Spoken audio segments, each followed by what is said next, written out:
I'm Stephen John Drew from the official GonnaGeek.com show, a weekly geek news podcast that is a part of the Gonna Geek Network, just like the show you're checking out now. Shows on the network are individually owned, and opinions expressed may not reflect others.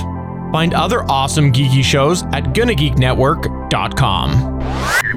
Start with your tone. Are you telling me you built a time machine? Boy. There is no school. We got us cookie dust. These aren't the droids you're looking for. Get away from her, you bitch! Well, let me finish them, please. I only have one rule. Everyone fights, no one quits.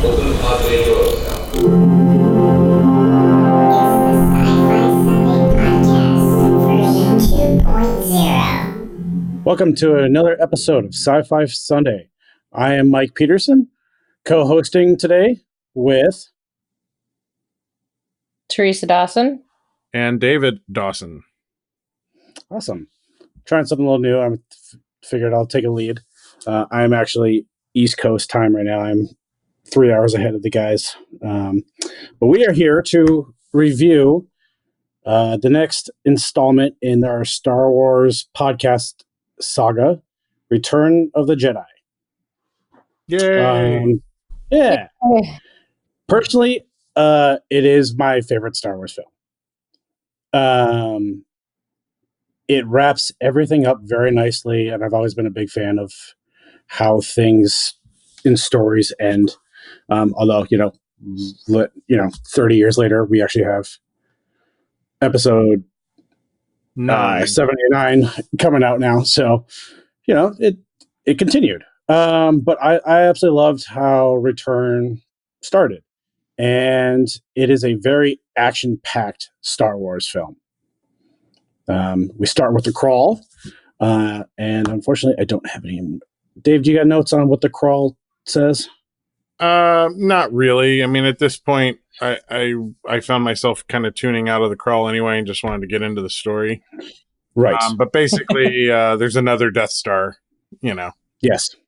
And they're getting ready to save Han. I mean, that's kind of the crux of it all. Yeah. It's the Death Star that never goes away. Yeah. And this is, and this takes place a year after Empire ends. Which I always thought was an interesting amount of time for them to go back and actually try to find and plan to rescue Han. But Luke clearly is more powerful than where we left him, with his all black Jedi uniform. We start off with C-3PO and R2 at Jabba's palace, and then later on we have Leia coming in, which you don't know at the time, with Chewie. And this is a very interesting scene because it's you get to see all of the scum and villainy in Jabba's palace, including Boba. I can never remember the little character's name that's on Jabba's side. The oversized rat? Yeah, the little laughing thing. Salacious Crumb. Yes. Thank you. Really? That's the name? Yep. Oh. Okay. Yep. I never knew that. But there's a lot of interesting little things I feel like that happen in this. That Jabba, and his minions have no idea what's actually happening. They don't believe Luke is as powerful as he actually is. Even though, he can control, mind control basically the bouncer of Jabba's palace. And you see a whole bunch of different types of aliens, which you really haven't seen since basically the cantina shots. Basically, this is an extended version of a cantina. I just love this scene because you get to see Luke becoming a little more powerful and facing off against a huge Rancor. Oh my gosh, the weird little the cave monster. God, what would you? I know it's Rancor, but I mean, like, The gigantic Rancor, yeah. which comes out of a tiny hole, which is where the door is. The escape door is. Plot hole. That is always like, wait, where he just came out of there? There's nothing there. Yeah, there's nothing actually holding him back over there. So, yeah. I don't know. It was funny. I liked with that part. I liked how with the Rancor and stuff, there is. It's a Rancor. There's always. But Rancor. The sad, animal trainer at the end. Oh, the one that's crying after it actually dies. Yeah. That's my part. That's my favorite part. Yeah, it's a continuation of if you're paying attention, there's background stories happening within the stories at all time. Right. I've got a couple of notes in here. I mean, we just blew through the first 20 minutes of the movie, but yeah. I always think of this as exactly. Go for it. Puppet Jabba greater than digital Jabba. Oh my God, yes. There's a heaviness and a physical presence with the Puppet Jabba that just doesn't exist in any of the digital versions, which I really appreciate. Big question for me when Luke shows up is, why is Luke wearing black? Yeah. Especially when you get into our conversations about costume design and art direction. The good guys are always in pale colors. The bad guys are always in the blacks and the darker colors. But Jedi kind of flips that on its head by making Luke wear black. I think it may be a representation of his acceptance that his father is in fact Darth Vader. Mm-hmm. Han Solo as a wall decoration is fucking gangster. That's a good way to put that. The only part, I mean, it's a huge jump ahead, but if I want to talk about Luke's costume, how it changes at the very end, or should I wait for that later on? Yeah, wait till we get to the end. Okay, perfect. But yeah, I mean, there's a whole bunch in this opening bit that, I mean, I know your time's compressed, Mike, so we can't get into too much detail, but I really enjoy the kind of slow burn of reintroducing all the characters. For a movie that you're saying is action packed, the first 20 minutes is just reintroducing characters in a very slow fashion. Very true. And they're kind of all together, but they kind of slowly come together, which I think is really interesting. And yeah, basically in pairs, right? Yeah. You've got R2 and 3PO, Chewie and Leia with, Lando in the background. And then Luke. Yeah. So, I think it was just a ballsy way to start the movie where, everybody's used to us, hitting you with a whole bunch of big special effects and stuff, but how about we just take it slow and introduce these characters kind of slowly? I guess you're right. After this is that's where it kind of takes off a little bit. Yeah, once the pedals to the metal, the back half of the movie is nothing but action sequences.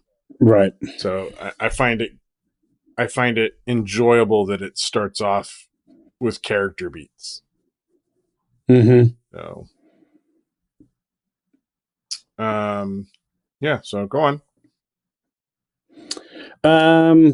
So then after they are still captured, they go off to the Sarlacc pit, and R2 is, still delivering drinks. Poor droid.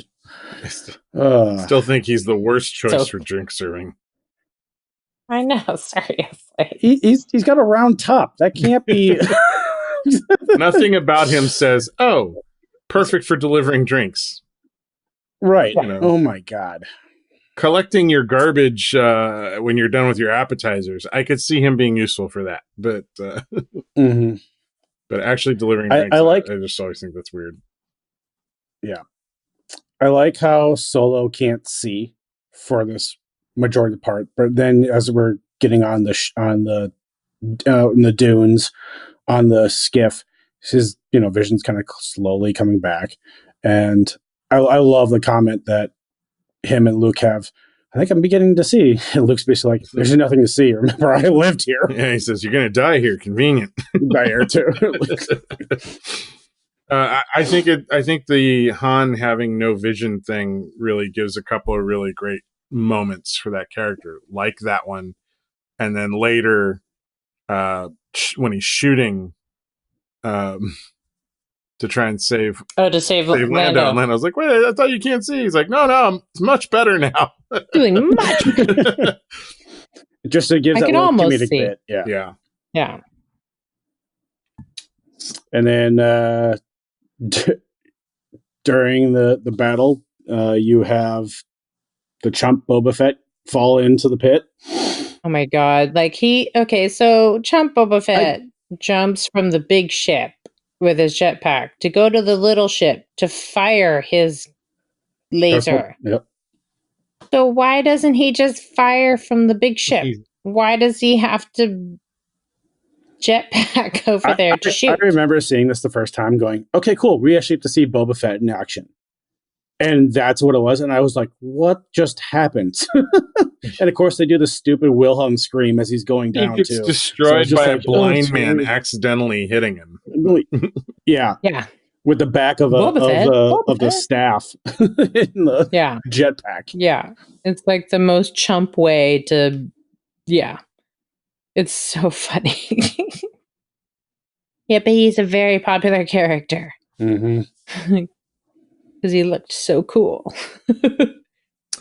and that was always his, I think, love of a character. Just because he just looks badass. Same thing with Vader. I mean, honestly, like when you look at Vader, a lot of people love him because he just looks so amazing. Yeah, but he also succeeds at being a dick and being a badass. Yeah. Where exactly. Nothing about Boba Fett ever in the movie showed him being capable of anything. Nope. Exactly. Tracking down Han is about it. But I mean, really, that may have been an accident as much as anything. Because all we see is Slave One and Empire like firing up its engines as Millennium Falcon goes away. You know, if he wasn't leaving with all the Star Destroyers, he may just happen to be there when the Falcon took off and then followed it. You know. Yep. Right. So I don't know. It's I'm not a big fan of Boba Fett or Jango Fett, either one. Never have been. Mm-hmm. Although The Mandalorian has completely renewed my faith in the ability to tell a cool story with characters dressed like that.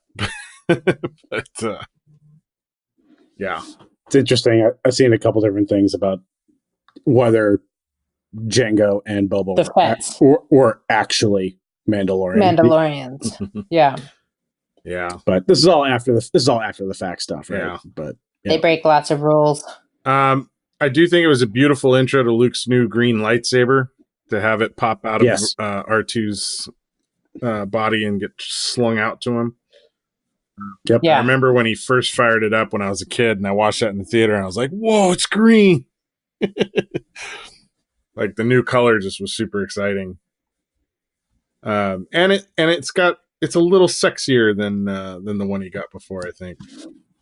It just looks interesting, you know.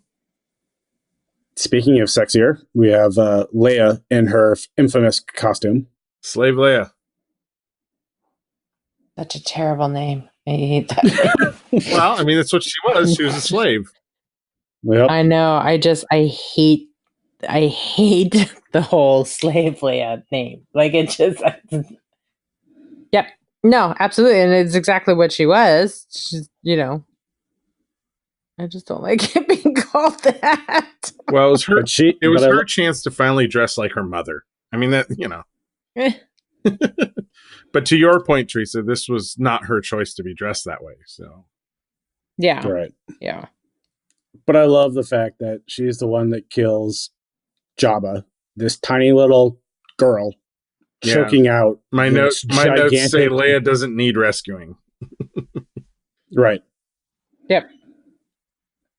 And she's always been like that, right? Like she's, for the most part, always just I'll been get in myself out. awkward situations that, you know, she'll end up taking charge once someone's there. But yeah, she doesn't actually need the help. Well, what I like about that is, especially in these sorts of moments, you are seeing the connection between Padme and Leia. Right. You mean You really- Padme from Clones? Yeah. Yeah, the one that was actually capable of stuff when she was in the arena. Yeah, Yeah. yeah, definitely. Yeah. Not the ridiculousness of what they made Padme and Revenge of the Sith. That was just silliness. But the other, yeah. Yeah, that I don't know where that one went wrong, but yeah. R2 and 3PO end up in the sand. My notes say those rockets sure would have been useful. Yeah. How many times though do we actually say that after now is going, where did those rockets go? I don't know.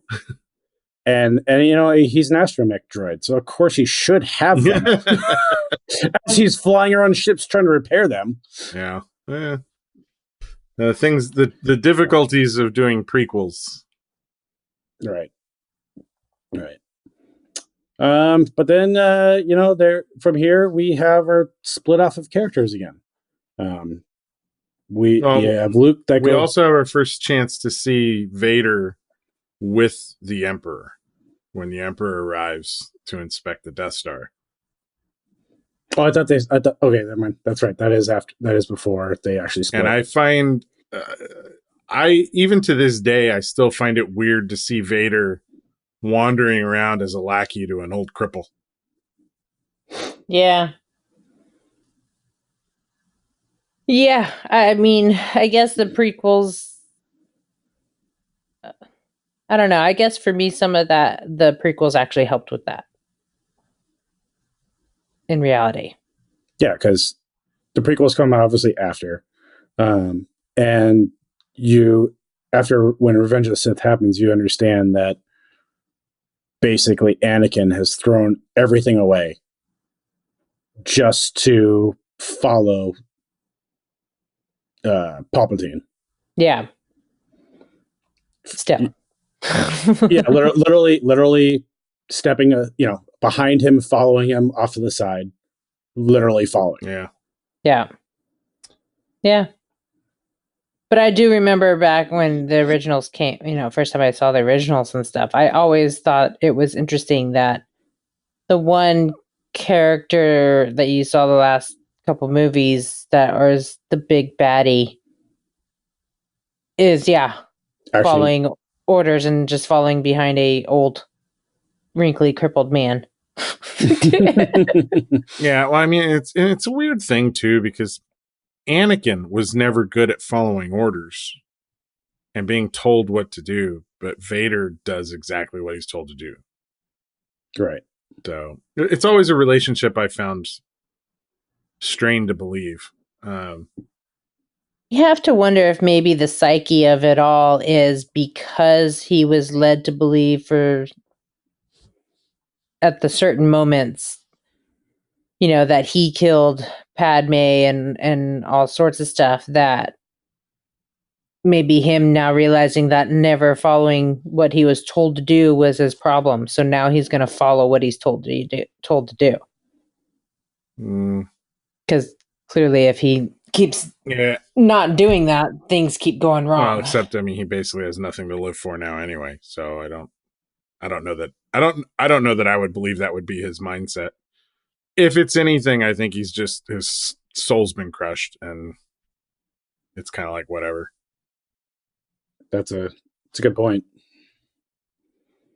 Part of it of the whole, when you get into some of the backstory of Vader and his suit too, is the Emperor designed that suit to crush some of Anakin's powers. So he's never as strong as the Emperor. Mm-hmm. But, you know, whether he realizes that or not, I don't know. But the shot going into the docking bay of the second Death Star, gorgeous, with all the troopers, Reflective floor and everything. Yeah, the reflective floor, So shiny. is one of my favorite shots of the entire movie. Yeah. We may get to experience something similar to that when we get to ride Rise of the Resistance at Galaxy. Yes. Yeah. So now the characters all go off in different directions again, similar to what they did in Empire. Yep. So this always confuses me. So it's a year after, and Luke returns to Yoda, finally. I think if I was going to continue my training for a full year after Empire, I would have gone straight back to Yoda.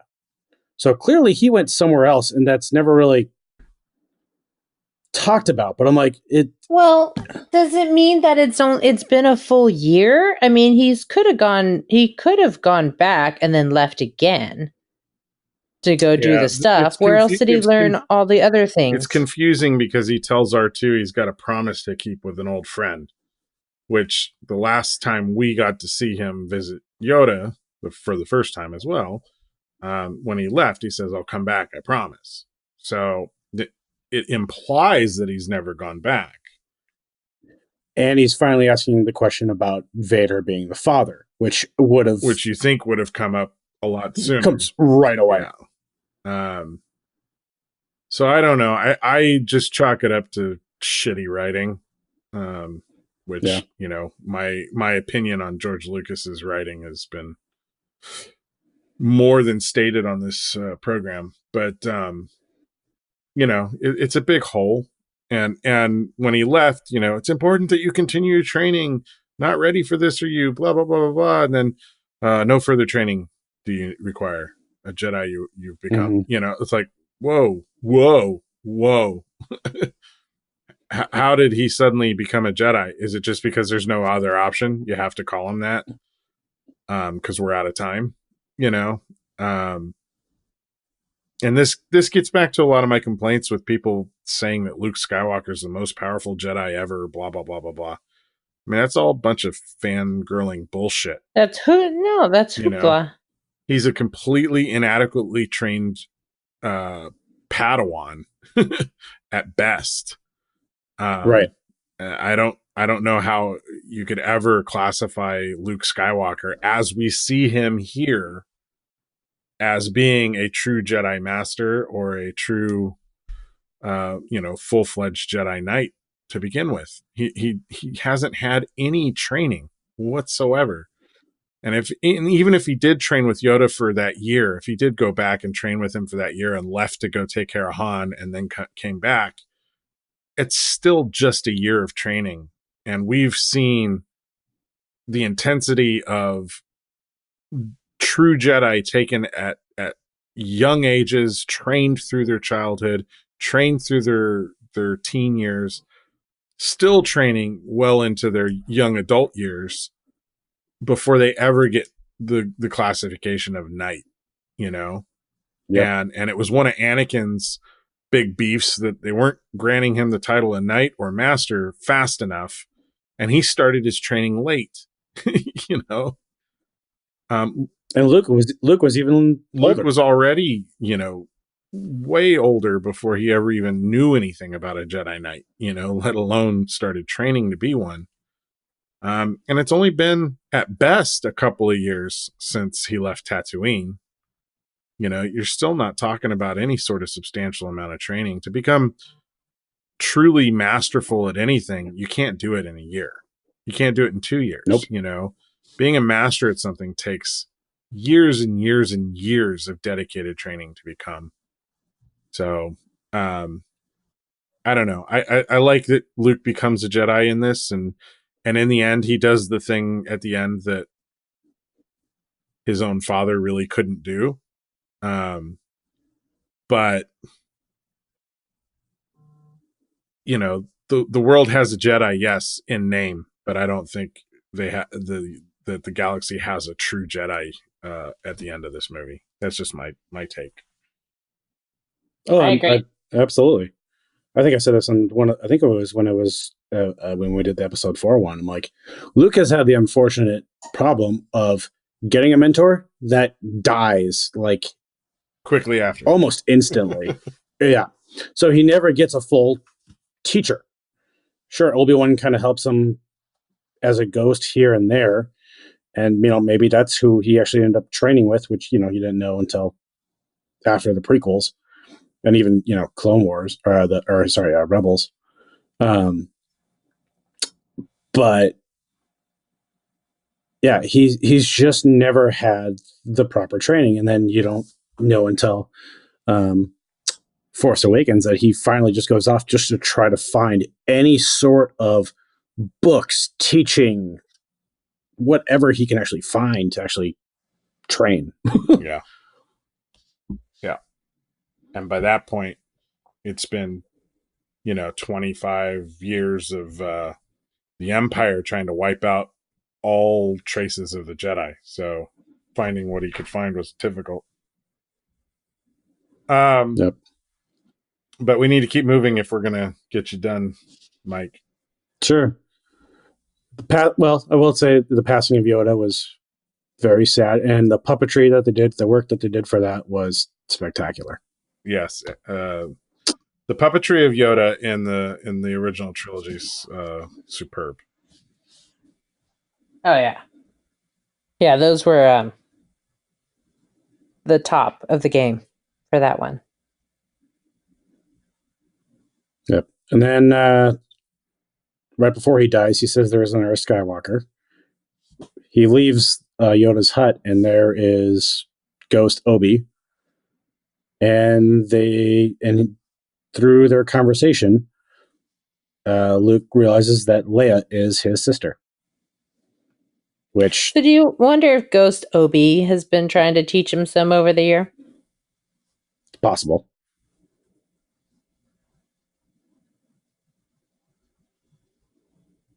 It's possible. But again, he also confronts Obi-Wan here about, you knew Anakin, or Vader was his father. You never confronted about it. Right. So it's perspective. Well, we've talked about that. I mean, how do you win over a kid by starting off with, by the way, your dad is the most evil person in the galaxy, and I chopped him up like a side of beef, and left him on the grill. And left him there to yeah. It's true from a certain point of view, I guess, is the best and easiest way to kind of say it. Right. But it's often the case with elders speaking to the young, that they filter the experiences of the past to try and protect the young from the harshness of life, Yeah, trying to get my grandfather to speak about World War II, right? Like, yeah, he'll sugarcoat things to a child, but he won't actually. My grandfather just flat out wouldn't talk about World War II with anybody. Yeah. Oh yeah. No, not at all.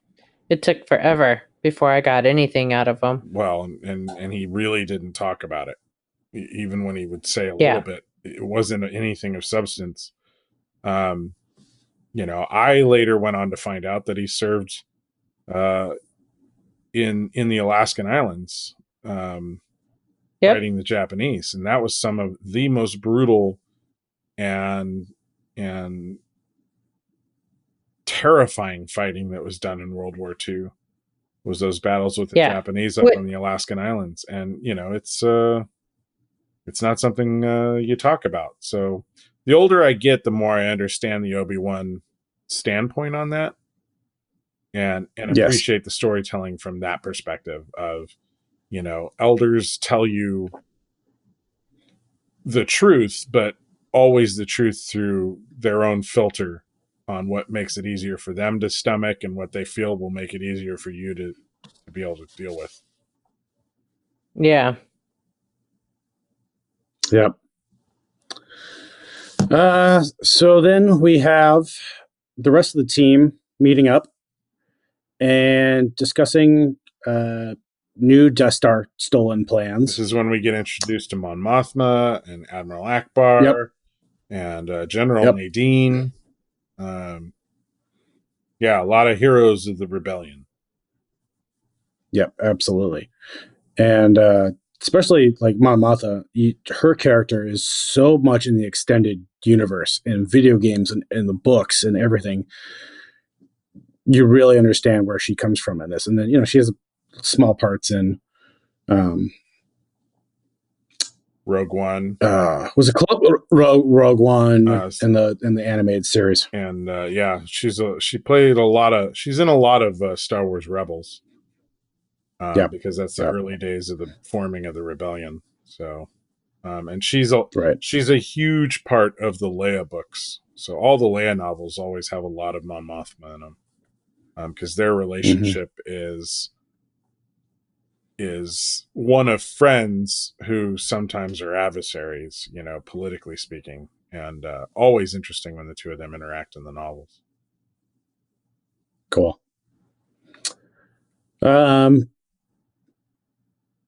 So we have Lando leading the strike team against the Death Star. Han agrees to lead the team to go down to Endor to deactivate the shield generator. Well, and this is also where Han loans the Falcon to Lando, which I think is hilarious. Right. Because he no, take her. You pirate, take her. Not a scratch. She's the fastest. Sure. He's like, take her. And then Lando says, yeah, okay, I'll take her. And he goes, not a scratch. Instantly regrets loaning it to Lando. It's hilarious. And then the long staring out the cockpit at it as it is leaving is just like, this man lost everything that he is known for. Yep. So, well, I think it was really interesting to tell that story because it is the evolution of Han Solo. That he's no longer just the guy who flew the Millennium Falcon. And he's referenced as General Solo several times in the film. He is branching into a larger human being, than I think what he even imagined for himself. So, it's a fun piece of character development throughout this film with Han Solo. Yep. So then we go on to, I guess we're at Endor, right? They stole a shuttle, went down to Endor with some old codes, and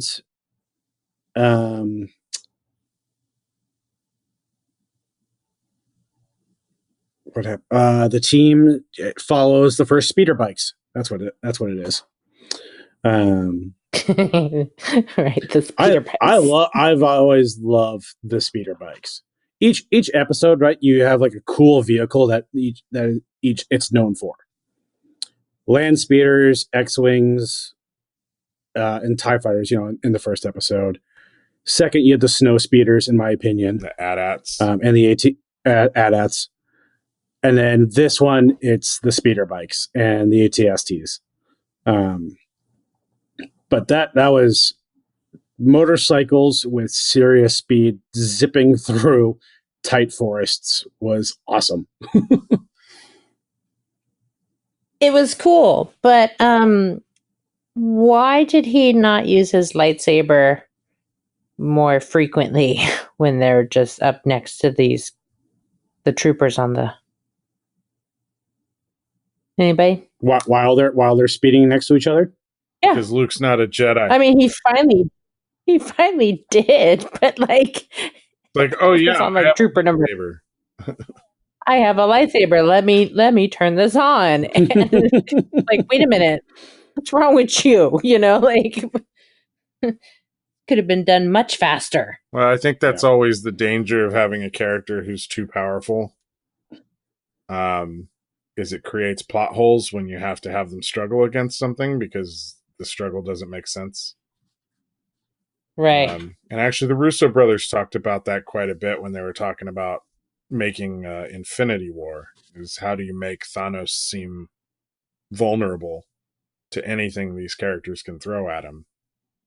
And it's a tough balance. It's a tough thing to try and do. Yeah.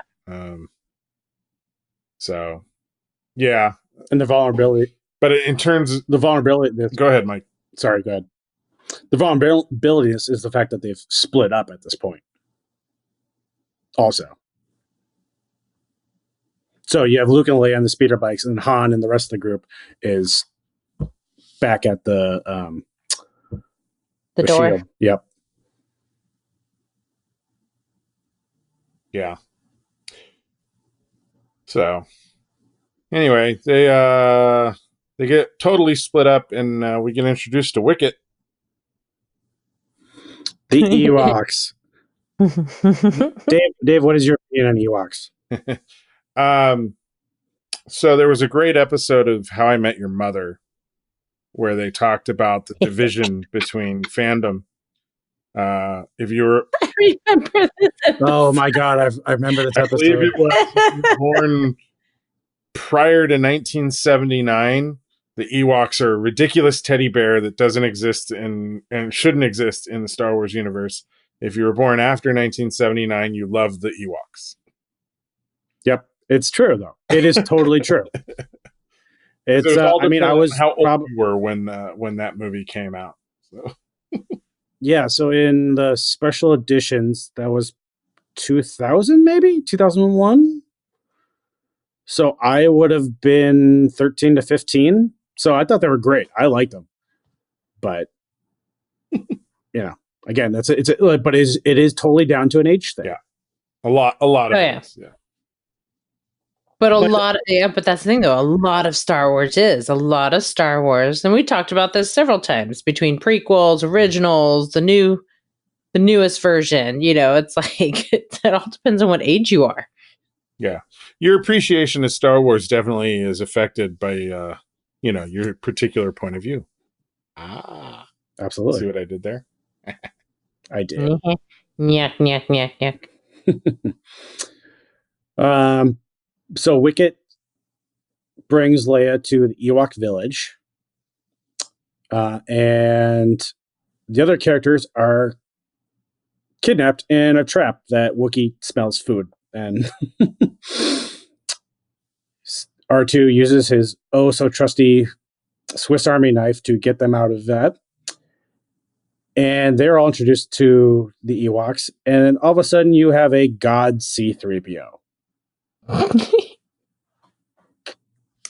Which, I completely somewhat understand where they're going with this, right? It's classic Indians and cowboys, from any old indigenous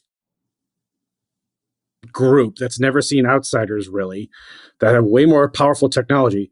If you see this big gold thing, you're going to kind of think it's a god. But it was just really funny to see how that all played out through the fire. And it's like, oh no, I can't actually stop them from, putting you guys on fire. That would be just rude. Well, it's not my program to impersonate the deity. Abuse my power. It's like, what? Luke levitates him to get them all free. And then they are all joined all back again as a team in the Ewok village, which I always love because it's tree houses. Who doesn't love a good tree house? With bridges. With bridges, yes. And rope swings and fun things. My note on all that is it's always interesting in Star Wars how the very advanced exists alongside the very simple. And I think it's part of what really makes the universe believably diverse and far more interesting. I also think 3PO telling stories is awesome. It's all sound effects.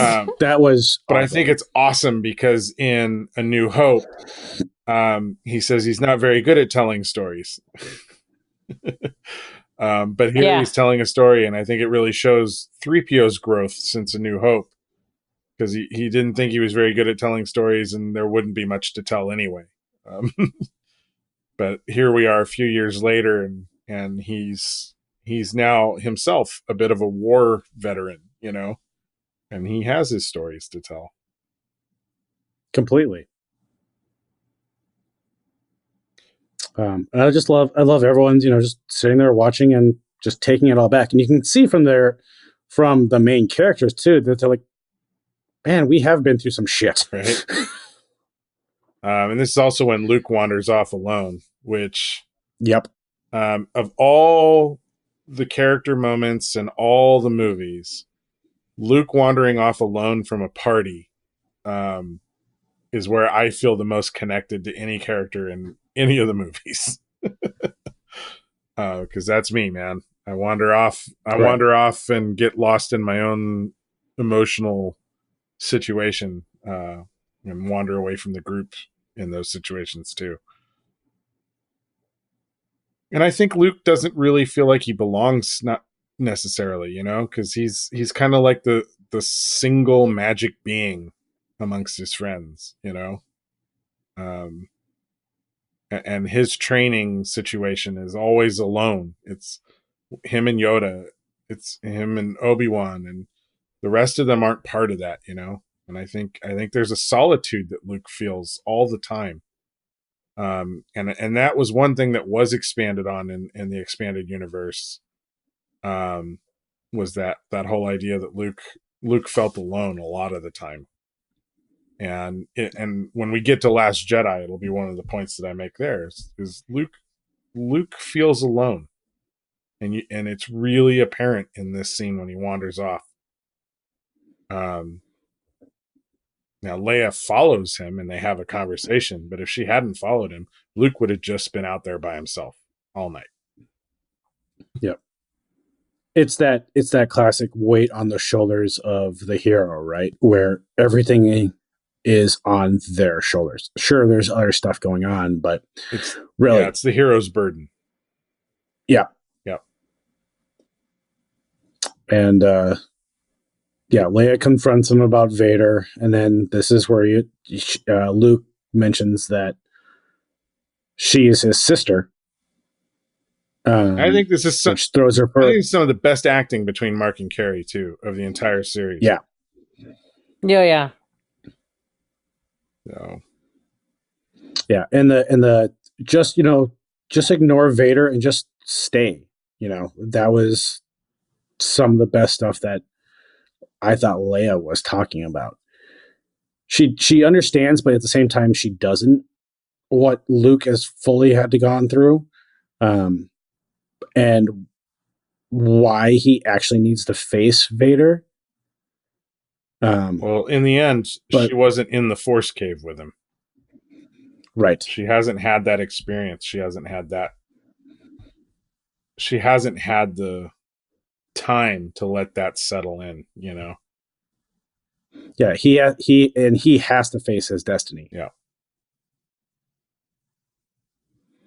Yeah.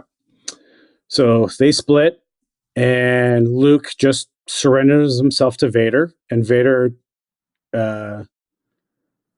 inspects his new lightsaber, saying his skills are complete as a Jedi. Now that is a cut scene. They did in fact shoot Luke constructing his lightsaber in a cave. I've seen the footage. It was shown at one of the celebrations a few years ago, I believe. I wish. Oh, that would be cool to see. That in. That would have been really cool. Yeah. Now, the Luke and Vader talk, I love this whole bit. But my biggest bit of notes through here are, is the emotion of Vader just James Earl Jones's voice performance? No. David Prowse does an incredible job of conveying the emotional turmoil of Vader and his physicality throughout this entire scene. And I don't think David Prowse gets enough credit for the work he did as Vader and the physicality of him. No, absolutely not. Just from the way the little twitchy way he holds the lightsaber, to the kind of, there's a slouch that Vader gets through this bit. He's not as strong and imposing through the scene as he normally is. You can tell that he's a little deflated, like, I'm not sure what to do with my kid. The only time he is when he's like, I understand that you used to be Anakin Skywalker, and like that name has no longer any meaning. Like, that's the only time he gets super defensive and angry about something. Yeah. No, but I love this whole scene. These two conversations right in the middle of the film that lead into all the action, I think, are fantastic. Yeah, I love the entire Endor scene because we're finally on a green planet for one. And it's just pretty. Everything always about Star Wars has been about color. We mentioned this in the episode 4 one. It was very black, white, and neutral tones. And over each episode, it's kind of escalated a little differently. But this is the one where you finally get a little more color and stuff. But still, your main characters, for the most part, are black, white, and neutral. Right. The Emperor's throne room is a mirror of the Jedi Temple. Which I think is cool. And the windows in there look like webs. So it gives that kind of subtle psychological impression that you've been caught in the Emperor's web, which I think is cool. And this is where we all wanted our own revolving chair. I don't want a chair like that. It's a trap. Yep, but then we realized the entire thing has been one big trap set by the Emperor. It also leads us into one of the most epic space battles ever. Oh my God! Even to this day, that whole space battle outside of the Death Star is still superb. Fast, really well done, balanced between large ships and small ships, and expertly edited together. It's a lot of fun. That whole sequence outside the Death Star is really fun. I do love how it was brilliant that the Star Destroyers were held back for a while, and Lando's finally like, wait, why are they just hanging back there? And then they test, or they actually do the Death Star on some of the ships, and just blows them out of the water. And then other things start. Then they actually start getting into the battle. But that was a great surprise, and that the effects in that still are amazing. Let's talk about the ATSTs real quick. The chicken walkers? Yes. I gotta say, man, they're not the best weapon. I mean, they're like ridiculously easily defeated by Ewoks.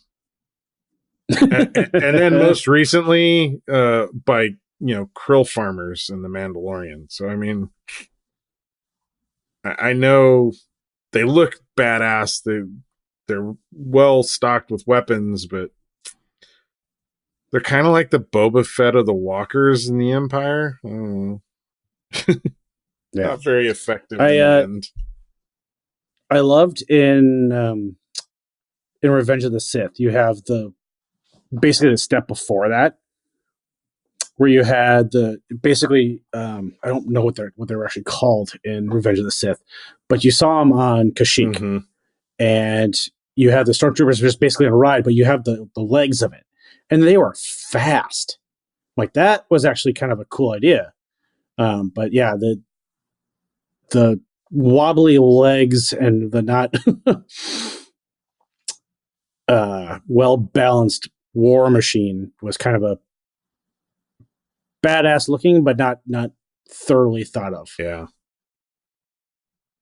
So the fleet's getting its ass kicked up in space, and Akbar's ready to turn tail. I love that Lando has so much faith in Han in this scene, because I think it really speaks to the long relationship that they've had. That with everything on the line right here, Lando is still going to believe that Han's going to pull this off, even when everybody else is thinking it's not going to happen. Yeah. It's the character moments that I like best ultimately as I get older. Yeah, and that's something you don't really. Yeah, you're right though. You don't really quite appreciate that full arc as a kid while you're watching these things. It's great and fun and entertaining, but the subtle things like that, especially for Orlando and Han's relationship, which has been so roller coaster since Empire. Mm-hmm. But ever since Lando helped in the rescue, it's been great. Yeah. Now, the dead teddy bear messed me up as a kid. Yeah, absolutely. It was wrong in so many ways. But I don't know how I feel about it as an adult. I guess I understand it should make me feel something, but I don't really feel anything for the dead Ewoks anymore.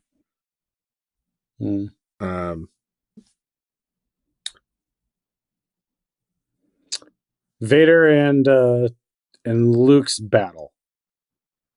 Here's something I want to say on that. So the Emperor's trying to get Luke to come to the dark side, and he's pushing harder than you ever really even saw him do with Anakin, because Anakin was a slow burn, right?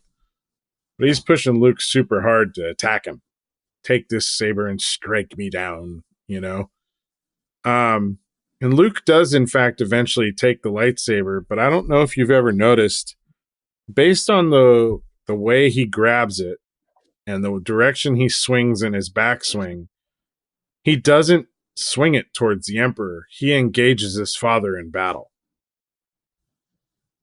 You mentioned this the other day, and I have to go back and watch it. I didn't actually notice that angle, but yeah, because in the end, it's cool. In the end, what he's been told over and over again by the Jedi is your destiny is to fight Vader. You must confront Vader.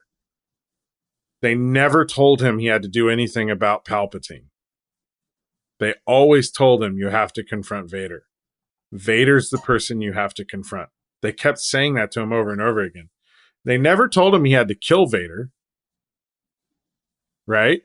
They just said, if you won't confront Vader, then the Emperor has won. Right.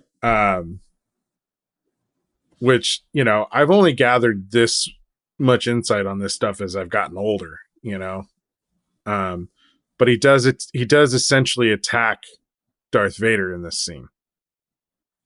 I think Teresa fell asleep.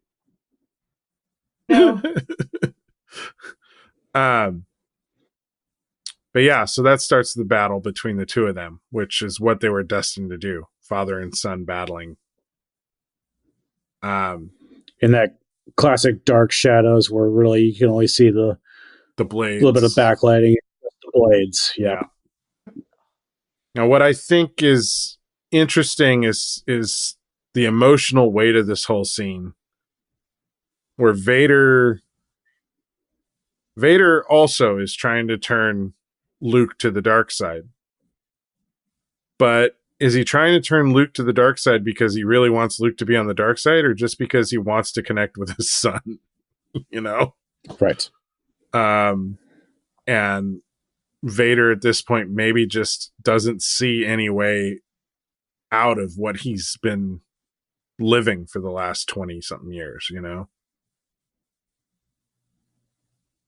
Yeah, it's just that lost hope that no, there's nothing for me. I can't. It's too late. He says it's too late for me. But maybe there's a little bit of hope for you then still. Mm-hmm. But that's part of that. That's part of that weighted talk that they had on that skywalk. Well, and it's also interesting too because Luke eventually overpowers Vader in the fight, but he doesn't do it until Vader starts talking about trying to convert Leia. Right. And so Luke is angry at the idea, but I think the reality is he's fighting out of love at that point. And he's trying it's complete protection. He's trying to protect and defend the people he cares about at that point. I don't think he's fighting Vader out of hate. He's fighting Vader at that point out of love, which is why when he finally does overpower him, he's able to step back and say, I'm done with this, Yeah. It's the difference between Anakin and Luke. Yes. And Luke. Both of them Anakin would behave out of anger and frustration and do the bad thing, thinking he's doing good. But his son showed him right there, look, you can overcome the bad and then still pull back before becoming bad yourself. While still protecting the ones you love. Yeah. Yeah. And being willing to put yourself on the line rather than succumb to the dark side to achieve the goal, like that's like Anakin would do anything to achieve the goal he was pursuing, except sacrifice himself for it. He wanted everything. Right. Because that was Anakin's right, because again, problem. he is the only one that could save them. Yeah. So yeah, he can't die. Yeah. So Luke shows him here, it's okay. It's okay to step back and say, you know what? It's better for me to give up the fight and let my spirit be clear than to give into this and be turned to the dark side and become the problem. Yeah. I love the fact that it's both the right hands cut off. That's the connective tissue awakening. Yeah, exactly. For Luke.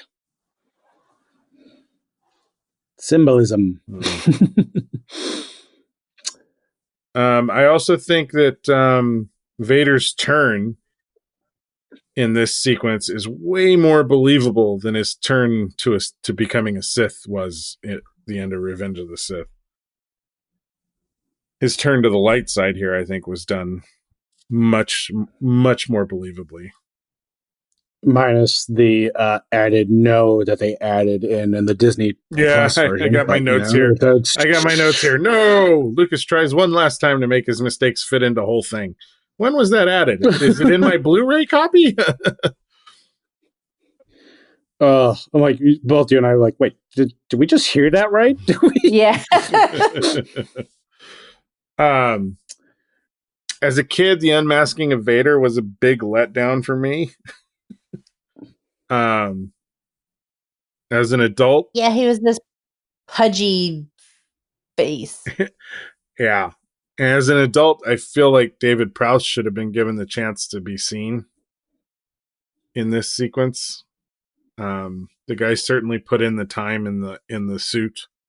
I don't know why you wouldn't give him the 5 lines that Vader has. And in fact, there's a great documentary, I think it's on Netflix, about David Prowse and the filmmaker wanting to reshoot those scenes with David Prowse in the part. But they talk about the falling out David Prowse had with George Lucas during this film and whatnot. It's a fascinating film to watch. I think it's called Becoming Vader. Oh, cool. That sounds right. But yeah, you should check it out if you haven't seen it. Yeah, that sounds something that would be right up my alley. Han Solo telling Leia, I won't get in the way. I think it's kind of funny. Specifically because she goes, he's my brother. And he looks so confused. And my notes say, it's okay, Han. It doesn't make any damn sense to anyone else either. I've always wondered if they never actually told Harrison Ford that was going to be the line, but this is like, hey, this is the line we're going to feed you into this. So it's like complete like natural reaction. Yeah, it's his natural reaction. Go, wait, hold on. Let me backtrack 2 movies. Yeah. Not sure if it is that way, but I think it'd be interesting if that's how they would decide to actually shoot that. Right. We also see Vader on a pyre at this point, which I think is an interesting close to these 6 movies because we opened on the first movie with Qui-Gon on a pyre. Mm-hmm. And the reality is Qui-Gon was more Anakin's father figure than Obi-Wan was. Obi-Wan was like his older brother. And here Luke is putting his own father on a pyre. So Yeah. I like that's a good. like I never thought of that. That's really interesting. That's cool. Special edition celebrations of the fall of the Empire, yay or nay? I mean, I don't know anything else, so I mean that's the originals just ended with the Ewoks celebration. The Ewoks. Yeah, it was the Ewok fireworks celebration. in the sky. It wasn't. And it was a different song entirely. Yeah. Yeah,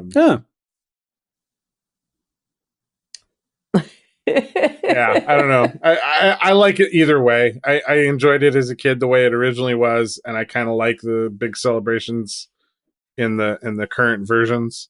And I like the new music quite a bit. It's pretty. Yes. But there you go. And then my final question of notes is, why does Obi-Wan and Yoda stay old as Force ghosts, but Vader gets to go back to being young and hot? Yeah, I don't. If I was Obi-Wan, I'd be pissed.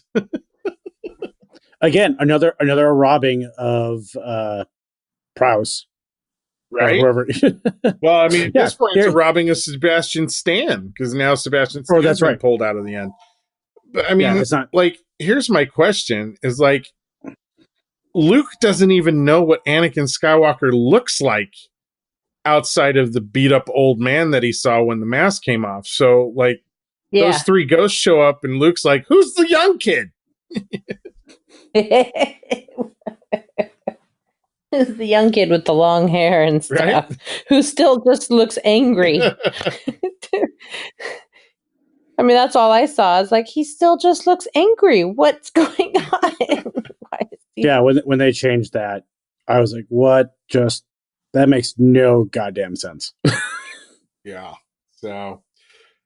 I don't know. There it is. You know, it is what it is. I don't think we'll ever get the original version back, but well, unless you get the despecialized editions off of BitTorrent. And your Blu-ray player. I have a Blu-ray player. Come to my house. We can watch it. That'd be good. Yeah. So, any closing thoughts, guys? Again, overall, it is probably my favorite. There's a lot of fun in this movie. It wraps it up, for what we thought was going to be the end. It is a lot of fun, and I think it is more so than Empire and A New Hope. Even I think this movie is much more the template of the big blockbuster films that followed. Yeah. Yeah, the banter within the characters and stuff like that was kind of more of my favorite in this one. A lot more humor in this movie. They seem to have figured out the characters were all figured out, and then there was no need banter within each. Yeah, there's no need for it to do the backstory and everything that weighed in on Empire, and still understanding what the Force is. Like this is just finishing the Empire, right? And rescuing Han. Yeah. So that gets us through the first 6 films. We got two more to review before Rise of Skywalker. And we've basically got a week to do it in. So I watched. Hopefully we can. I watched Force Awakens today. Yep, I watched Force Awakens today. So Okay, well, I know you're back east right now, Mikey, so let us know when you're available the next couple of days, and let's try and do The Force Awakens, and then we'll get The Last Jedi in early next week, and then we'll be watching Rise of Skywalker on the 19th, although little birdie tells me Teresa and I are getting press screenings on Tuesday. No birdies. No idea what you're talking about. Well, We're not allowed to talk about it. We're not allowed to talk about it. We're in embargo. We can talk about the fact that we're going. We just can't talk about it No, we afterwards. just can't talk about it. We have to talk in code. I can't wait to. I just look at David's face afterwards. Do you know how many times now have I've gone to these press screenings ahead of time of you guys, and then I have to go watch the movies with you guys, and I just sit there and watch you guys in the movie theaters. It's like probably some of my favorite thing to do is do that. Oh yeah, I used to go to nowadays. press screenings all the time. Remember, I used to love that. Yeah. Then I could just watch the audience a little bit on the second viewing and see how they're enjoying Yeah. it. Yeah, it's fun. I'm But it's hoping I always can do that different. with, It's always different with the press screenings, though, because the media people, they're not necessarily fans, you know, and you don't get quite the same reaction at those screenings as you get at the opening night with the fans. Yeah, except for the Star Wars ones. So I've gone to the Star Wars ones for Force and Last Jedi. I've been there for both. I've also been to the Marvel ones too. And it seems like you get those fans anyways in these screenings. They're dressed up, they've got clothes, you know, they've at least got shirts and all sorts of stuff, and they hoot and holler and do all sorts of things. So yeah, you know, they're there. There you go. Which is fun. So, all right, guys. Hopefully I'll be able to watch you guys because I might get into Rise of the Resistance tomorrow. Oh, shut up. So I'll watch you on the ride. I guess we're done with this podcast now.